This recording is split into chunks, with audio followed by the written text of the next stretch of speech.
The Broad Street Review podcast is an extension of Broad Street Review, Philly's home for arts, culture, and conversation, an online arts and culture journal covering the greater Philadelphia area. I'm your host, Darnelle Radford. Today on the podcast, TS Hawkins, Gabrielle Corsaro, and author Tina Strawn talk about the AngelPirate Productions, the Are We Free Yet? Project, an elevated stage reading based on the book Are We Free Yet? The Black Queer Guide to Divorcing America. Here is my interview with AngelPirate Productions for the Are We Free Yet? Project. And welcome to the podcast. I am your host, Darnelle Radford, and today I am in the studio here to talk about the Are We Free Yet? Project. And this project is based on a book by Tina Strawn and curated, written, and directed by TS Hawkins. And we have members of this production in the virtual studio today, and we will give them a chance to introduce themselves, and we will start with Gabrielle. Hi, Gabrielle Corsaro, Artistic Director of AngelPirate Productions. Yes, I am producing this elevated stage reading, and I am very thrilled to be here. And Tina? Hello, I am Tina Strawn. I am the author of the book that is inspired by the play. And the book is titled, Are We Free Yet? The Black Queer Guide to Divorcing America. And I'm excited to see this project take shape and take off. And TS? Hello, I'm TS Hawkins, and I am the curator, the playwright, the director of this beautiful piece we get to see on its feet, the Are We Free project, inspired by Tina's book. And I'm just excited to be in community with each and one of these lovelies. Great.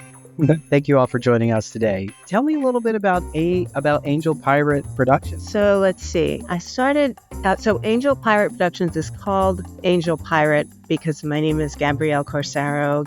Gabrielle from Gabriel, the Angel of Mercy, and Corsaro is a word used for pirate in Italian.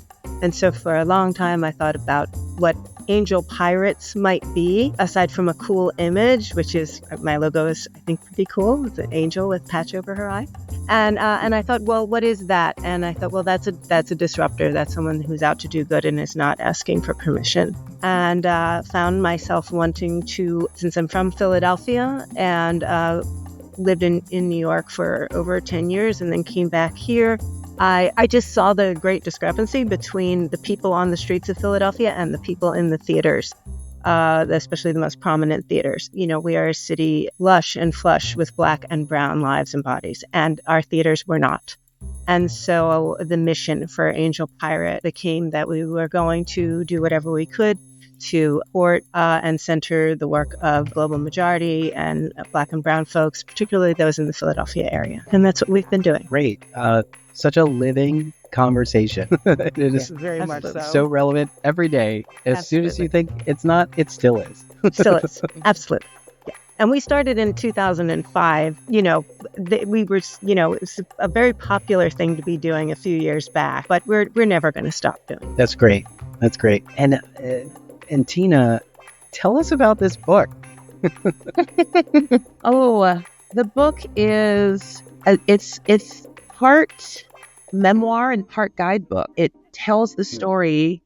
I'll tell you, from the time that I began writing it to the time that I finished writing it, it became a different story, a different take on than what I thought it would be. What I thought would be this full memoir to kind of chronicle my grieving and healing process after my wife left unexpectedly. It very quickly turned into not just that. It has those components, but it shifted to, well, what does it look like as you're going through your grieving and healing journey? What does it look like to experience and center your peace and your pleasure? And what does it look like to center joy and celebration? And isn't that actually, in fact, what activism and liberation is?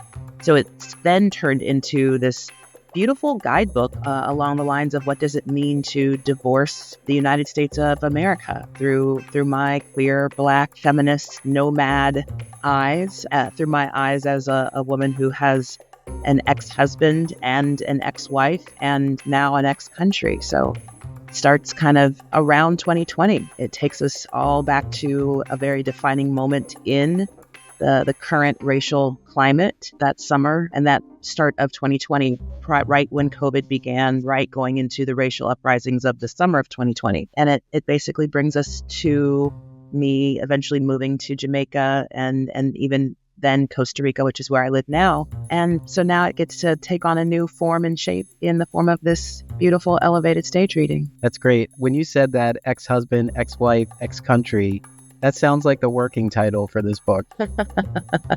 It felt like that. I kind of moved through those different phases in my life in the book. You'll see when you read it, and that you'll move through that with me. So it was published in January of 2023. How long did it take you to write it? Well, the version that is on bookshelves everywhere, that version kind of came quickly because, again, it went from one thing to something different. The current version that it's in, that probably took, I'd say, 3 to 6 months. That sounds like very little time. When you look at when I think about it is only a little time. But if you have it all ready and now it just pours out of you, did it pour out of you, or were there moments where you needed to walk away from it, come back? Honestly, a little bit of both. There was definitely moments where it just came like a flood and like a rush, and then there were moments where I had to step back and almost channel a bit and just check in with my ancestors and spirit and what needs to come through right now. So it definitely was a little bit of both and a lot more. So now we'll go to TS. TS, how did you discover this book, and what were your initial thoughts after the first read? Well, I Columbus nothing. The book was gifted to me from Gabby.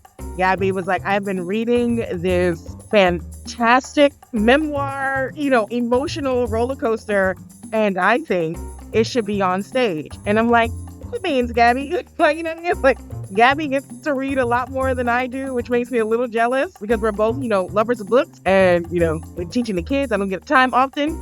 But Gabby was like, I'm in love with this book, and I am in love with you. Is there a way that we could merge these two things? And I was like, okay, sure. It's Gabby. I don't know what I'm doing. I'm just going to do it. So then I had to make, time and space in my life that's so ever revolving to be like, okay, now I have to read a book. Great, fantastic. And then when I read Tina's book, I was like, where has Tina been? Like, what has Tina been doing? Why is Tina not part of my life? Oh, because she in Costa Rica, cool beans. And I'm just, struggling over here in the East Coast, just trying to be Black, queer, and make magic. Got it. I'm on the wrong path. Hurt. And so from there, like, in looking at the book and looking at the text, like, not just someone who's just like reading it to read it, but also going back and looking at it through the lens of a playwright, and then going back and looking at it through the lens of a dramaturg, and then going back and looking at it as someone who had to like curate the experience for the audience, having to read that book 3 times. I gotten so many different perspectives. It's touched me in different ways in my different brain space on how to execute it. And yes, it is a guide, but it is a vast catalog of emotional excavation. And it is a beauty and a whirlwind to live in. And so being able to create characters that reflect the journey of the book has actually been an honor. I know some folks who have read the book to be like, the characters Destiny and Antiquity don't live here. And I was like, exactly, because I'm not trying to get sued by none of Tina's lovers. So everybody's gonna get a new name and we just gonna move on. But the essence, the journey of the book from beginning to end definitely lives and pulpates in this work. And I'm just excited to see it on its feet. Great. So what did inspire the 2 names? Oh, Antiquity. So Antiquity comes from the conversations, Black and brown folks have at the kitchen table, right? We understand, the horrors and the trauma of the past. However, the thought of what the future could be, though we have aspirations and, are inspired to do more and be better, there's still fret there. So we hold on to a past because we know what that can already provide. And so when you hold on to the past, it kind of like halts progress a bit because your fear of the unknown. So that's where Antiquity comes from. And then you have Destiny. Like, Destiny she free-willed and she's like, listen, okay, so they messing, what we gonna do? So we're just gonna sit here and complain, or we're gonna make moves? So Destinéé's energy is much more ebb and flow, free-wielding, kind of taking Tina's spirit a little bit inadvertently, which is beautiful. So having those two characters come together and actually have the conversations that sometimes we are afraid to come out, say out loud, because we don't want to be judged, or, we don't want, our home life or our rearing to come under speculation of what we've been told on, how we died, our thoughts and feelings. But this piece really brings those conversations literally to the table to have out loud. Great. Tina, did you have any apprehension at all about this piece moving in this direction? Did I have any apprehension about this piece moving in this direction? I did. I think I was surprised that I did a bit, and it was interesting going through the process of acknowledging that now that I have written this book and put it out into the world, it now belongs to everyone, and it's going to mean something different to everyone. It's going to take on a life of its own, much like my 3 children. I gave birth to it, and now it's going to go out into the world and do its own thing. So that was the apprehension. It was the apprehension of, oh, my baby is growing and it's turning into this thing that I didn't know it could be. And so it's apprehension, but it's also a lot of pride. Yes, the pride, holding on so tightly, but then at the same time allowing it to be interpreted by everyone else, which is the goal anyway. I always think it's so great that, the author has a direct intention, but because of how we enter into the space and how we process the piece, we bring in our own stuff. And we see it because of your blueprint. We're able to see it differently and see that there's more to it. And I'm sure for you, you wrote the book, but there was editing. And so there's probably, bits of this story that are, in a folder somewhere. Maybe they'll be repackaged, or maybe it'll be in a revision or something. But yeah, I always find that to be very interesting. And I think that's also the beauty of theater. We can see a Shakespeare play in a season 3 or 4 times by different producers. And the interpretation is always different. So it's not enough to say, I already saw Midsummer, unless you're over Midsummer in general. But, there's several other companies. So you're just saying, like, I wonder how they're going to perceive this. And I wonder if I'll see it differently through their lens. Yeah, so it's exciting and daunting and a little scary at the same time. All of those things, yes. Talk a little bit about the process, but before that, explain what an elevated reading is for those who may not understand. Oh, yeah. So in the theater world, when usually you go to a reading, it is very just like being present with the text. What we are offering is still, as if it could be, a production. So, there's going to be lights, there is going to be sound, there's going to be some light blocking and some other fun things I don't want to tell people about, because guess what? You should just experience it. So it's going to be more than just the actors, the music stands, the black box, the words. We're trying to create an opportunity for folks to be invited into the world of these characters and be invited to the world of the play and be inspired by the book itself. And so have you had a general stage reading of the piece prior? And if so, what was the experience from that? Nope, we're going full gorilla on this. Wow. So that makes it even more exciting. It does.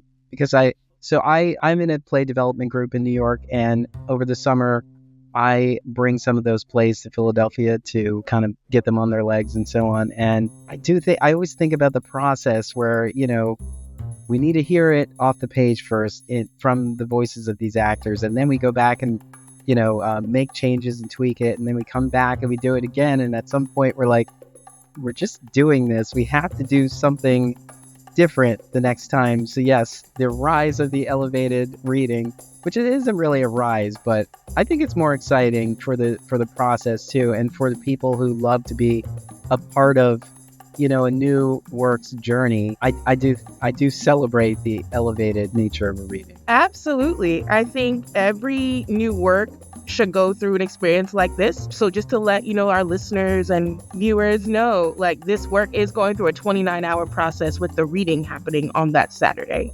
So, we are doing, some theater standards, but then we are also bending and shaking those standards because a new work needs to be seen. And because we are in an industry that does not guarantee a new work to have a full production, everyone involved needs the opportunity to watch that world unfold in whatever way possible. So not only, Gabby, so beautifully is just like, TS, do you. Also, I think other theaters should take the reign and actually truly invest in new play development. This is what investing in new play development should look like. Absolutely. Let's talk about when this process started, because, the thought of an elevated production, it's, I guess it's kind of a workshop mode where it has all the additional elements. Like, when did you start planning this? Because I know, TS, your plate is always full. True. True. But I like it, though. I'm a Virgo. It makes me happy. If it's not full, we have problems. And Gabby, definitely chime in on this, too. Gabby reached it. What is the year now? 2024? Fantastic. Gabby reached out to me in 2023, where we had, just a very general over sushi conversation about this idea. And I was like, cool beans. And the sushi is delicious. Then January came about, January 2024, and Gabby was like, okay, no, seriously though, I'm truly invested in trying to make this work. Can you do it? So for me, I had to sit with like, well, I can do anything I set my mind to, however, but can I do it? And it was then, I think, true, right? Gabby around January, February said yes, talked through some particulars. Gabby ordered the book for me. I had 3 to 4 months to sit with the book, with the text, with those, 3 hats on and make magic, because we were like, so when is it going to go up? When are we going to do it? And yeah, that was pretty much the process. But Gabby can totally add more if I'm missing something. I mean, I feel like I've lived with this. I mean, Tina, the book came out, was it February 2023? Was it January 2023 when it came out? January? Yes, January. And I had been one of the lucky people that actually got a prior PDF. So I had been living with the book for a bit, because Tina and I have known each other for several years now, and we're in community together before the book came out. And Tina leads these incredible journeys called Legacy Trips, which she can tell you about. And that's when we met in person. So when the book came out, I kind of knew I was already going to love the book, because I love Tina, and every time I was in her midst, my world was bigger and brighter and pulsing. And I was like, well, I could just get rid of like all these people over here, because now Tina, sort of the same way that I felt about TS in theater. So I consumed Tina's book. And I have a blurb that I wrote about the book, which I can read at some point. I don't have to read it right now, but I'd love to read it, because it's just one of those times when you sit down and your heart just like comes out onto the page. And I just thought, this book just comes at me from every possible way, intellectually, emotionally, in my heart. Like, I'm on fire. I'm in flight. Everything has to change. We're going to start doing stuff now. And then my next thought right after this, so still we're in the winter of 2023, I was like a TS Hawkins choreo poem. That's how I feel right now. I feel like I'm sitting at one of TS's plays. And then I went, oh, well, maybe. Well, I got to call a couple people now and see if they would do this with me, and because these beautiful people trust me. I'm a white woman, if you can't hear that, audience. They trusted, and yet they trusted me. And so we got together and started talking individually and then together about what we could do. And we've been, walking towards it slowly towards the end of 2023. Like, yes, we're going to do it. Yes. Okay. Well, what could we possibly do? What can we afford to do? How could and yes, and then the writing commenced not that long ago, earlier this year. Not that long ago. The writing was swift. Yeah. Swift from my standards, but it's not something that I'm not used to. I'm I'm a student of Dr. Kamika Williams Witherspoon, and she will give you 24 hours to finish a piece. So, I will take my 3 to 4 months over 24 hours. I'll do it. And the beautiful part about this, I was able to branch out a bit, as a commissioned writer for this work, because usually I'm writing pieces, because these are my tidbits to the world that I wanted to put out there. So being in a space to sit in Tina's work, always living in Tina's voice. Tina's on the YouTubes, honey, TED talking it all up. So having Tina's voice in my head when crafting, the storyline and crafting these characters, and just trying to make sure that I'm always centering the book and Tina's voice, even though I'm using the vessel that I have at my disposal, which is heightened language. So it was a beautiful match for me. Tell me about the mood list. I wanted to create, another avenue for people to be invested, not only in the play, but the book. And the wonderful part, I do this with all of my work. All of my work has a mood list, period.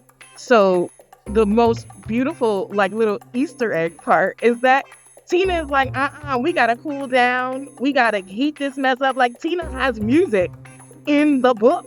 And it was like, okay, Gabby did right. This match works. This works. Okay, I see what you said. I get it. I get it.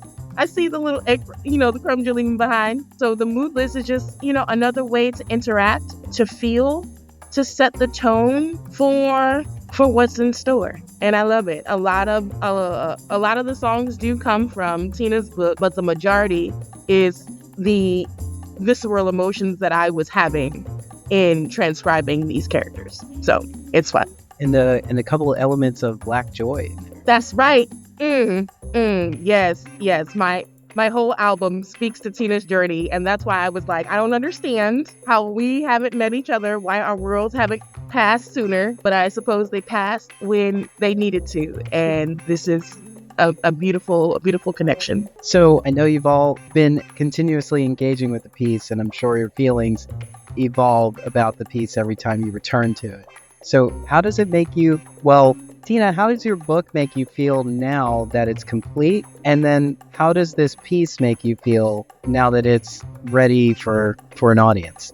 And then I'll put the same question to Gabrielle and TS. My book being complete makes me feel relief, and the book being based on a play makes me feel curious. Do you want me to? Do you want me to? Hey. Tina's like, that's all I got. Thank you. Save the long explanations for the book. I it's to the point in real life. On the page. Those exactly. Those are the overall feeling. I could give a little bit more, relief and deep satisfaction that this work is in the world. I was actually really curious, and this is also why I'm going to take this word and describe how I feel about the play. I was really curious how the book would age and how I would feel as it got older. So we are now, as we know, in this political, time of this presidential election year.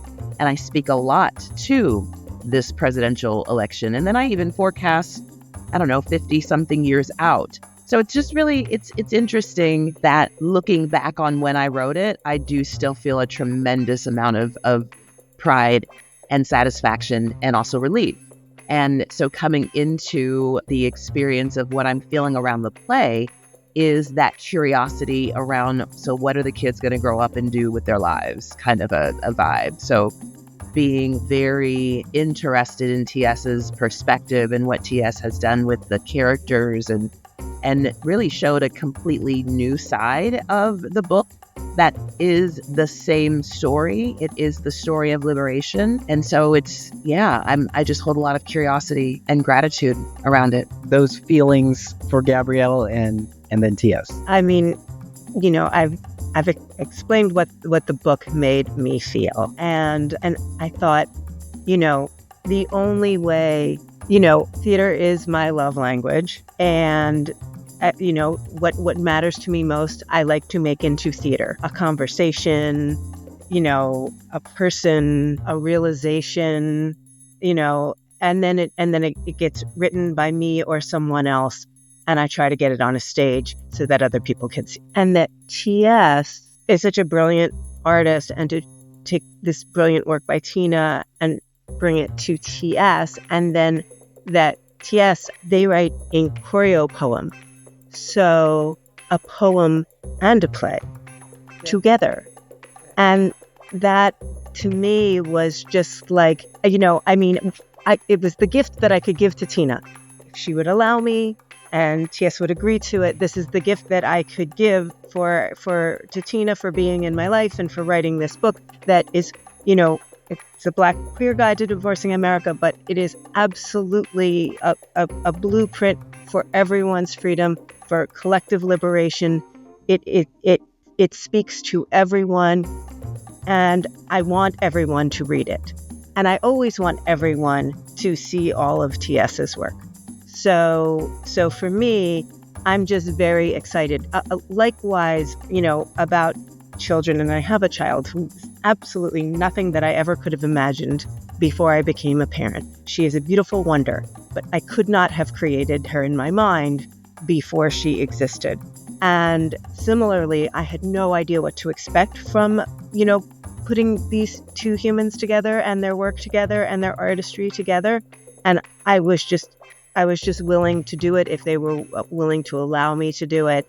And we don't know what comes, and then we don't know how it's received. Obviously, all of us in theater, it's like no idea how to be received. Is anyone gonna, whatever, all the things. But it's important enough to just do it. Let's please just do it. I agree with how it's received. I literally was sweating bullets when I had to take my hands off of it. Like, oh my God, what is this? All those emotions were flooding, and I just had to let it go. And it was easy to let go because, I'm partnering with Gabby. Gabby and I have worked together, over the years. It's been years now. And so sitting in that trust, knowing that I'm in partnership with Gabby, making this work come to life, I sweated it out. I fretted it out, clicked send. And yeah, that was it. So, emotionally, I'm just excited. I'm elated. I'm glad. I'm proud. So many robust emotions that sit in this work. And I would be remiss if I didn't mention Cynda Purnell, Maria Giano Beltre, and Jordan Simone, who are taking this journey with us to help this work come to life. And those actors are people, that trust me. So it's a lot of trust that's in space. Like, they trust me. I trust Gabby. Gabby loves the world. And I just met Tina, but Tina's like, sure, just don't fuck up my shit. I love that. And I'm just excited to see how this new community is going to evolve and grow. We're very excited about the cast. The cast is beautiful. I can't, there's literally, as someone who writes words, I have no words. My cast is beautiful, and it reflects the work that we are going to see on stage. Great. I haven't experienced Maria perform on stage, so I'm looking forward to this. Maria is such a doll. Maria is the second most person to be in the majority of my works. So, Maria and Cynda and I know each other from college. So even though we were different years, we know each other from college. And so kind of have the same background, same training, same technique. And just watching, Maria's very, very demure, very demure on stage. So getting her to step into this role is a little bit different. Maria is playing DESTINÉE, and DESTINÉE does have, the bulk of the responsibility in this work. So having Maria step up into the role and not, just be an ensemble member in one of my CHOREOPOEMs is such a beautiful thing to witness. Cynda has always played principal in my work, so she gets a little bit of a breather, but it's a two-hander, so, they definitely have to work together, but it's gonna be majestic watching them work together.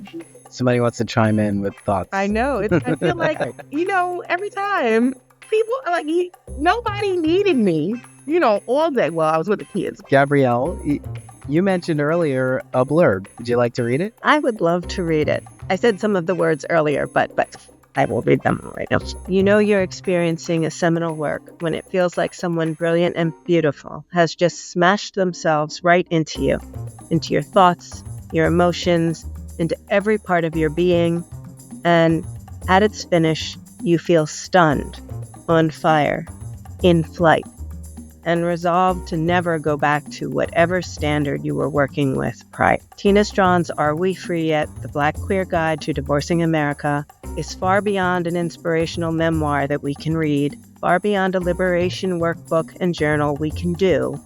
It is a gorgeous, pulsing, undeniable map of the revolution, internally, externally, in solitude, in community, in legislation, in praxis, in life. That is So that's a what I had to say about that. blurb. That is right. A well blurb. Yes. Or that blurb is blurbing. That's so beautiful, Gabby. Thank you. Wow. Thank you. Thank you. Thank you. So, Tina, how do you feel now about letting your baby soar? The word that came to me is ecstatic. I'm going to go with that. Short and sweet. We Yeah. love it.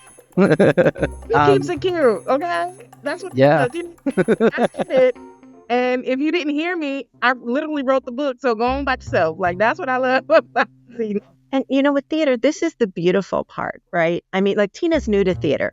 And, and a lot of the folks that we expect to come and see it actually, that we believe many of them to be, new to theater as well. Not like the folks that TS and I are going to be, bringing, but, others. And this is the beautiful part when it's your baby, right? Because then we have to go through rehearsal and there's always stuff that you got to get through and that, with that, and then putting it out there and seeing, this will be relatively brief. It's 2 performances on one day just to get it out there. And then there's how it is received. So, and that will change it or that changes so many things about the whole thing. Not necessarily that it will change the work itself, but it changes the experience of the creators. And so this is the beautiful part when it's our baby, and we can just make sure that we're giving it as much love as we possibly can before we unleash it. Yeah, it's a baby 2 times. It's Tina's baby, my baby, it's Gabby's baby. Oh, 3 times. It's a baby 3 times. Gabby's baby. So just rebirth all over the place. That's right. Love it. So, before we wrap up, how can our listeners be in collaboration in this leg of the journey? Oh, yeah. So, listeners, I don't know what you're doing October 5th, either at 1:30 or 7 p.m., but you need to come and have fun with us and sit at the table with us, wink, wink, at Theatre Exile, because that's where, she is going to thrive on her feet. This new work, this new breath that centers Tina's book. So come out and see us October 5th at Theatre Exile. Showtimes are 1:30 p.m. That's our matinee, and 7 p.m., which is our evening, our closer, if you will. And at the 1:30 after that show, we are going to have a creative chat back. So if you have any comments, questions, concerns, emotional outbursts, that is the show to attend. And 7 p.m., we are going to have, after the show, a beautiful champagne celebration for the one and the only Tina Strawn for the back on, the flight to freedom, which is Costa Rica. So come on out October 5th and play with us. Great. Any other comments before we wrap up? I would say that the book is available everywhere you get your book, called the Are We Free Yet? Are We Free Yet? The Black Queer Guide to Divorcing America by Tina Strawn. Do yourself a favor and get yourself a copy of that book. Yeah. Great. So we will Make plans to see. Oh, go ahead. Yeah, I'm just going to say, and make plans to come and see us. It's going to be wonderful. Absolutely. So it's the Are We Free Yet project, October 5th, 1:30 and 7 p.m. For more information, you can go to tspoetics.com. You'll also be able to get tickets at theatreexile.org. We'll also have a link in the show notes for the book, Are We Free Yet? The Black Queer Guide to Divorcing America. Tina Strawn, Gabrielle Corsaro, TS Hawkins, thank you so much for for taking the time to chat with us. Got my ticket. I'm looking forward to October 5th, and by then I will have audibly consumed the book, and I will have met Tina in New Orleans. That's right. That's I'm right. looking forward to all of it. Just living it up. Yes. That's so exciting. Absolutely. That's Thank meant you to all be. so much for chatting with me today. It was truly a pleasure. Thank you, Darnelle. Thank you, Darnelle. I know. Thank you to our guests, TS Hawkins, Gabrielle Corsaro, and Tina Strawn, for joining us on today's podcast. The Broad Street Review podcast is an Emory production. If you would like to be a guest on the podcast, visit us online at em3ry.com. Get involved with Broad Street Review. Head on over to our website at www.broadstreetreview.com and click Get Involved at the top. While you're there, help keep us running and click Donate to find out how. There you can also find our social media links. Thank you for your part in keeping the conversation going.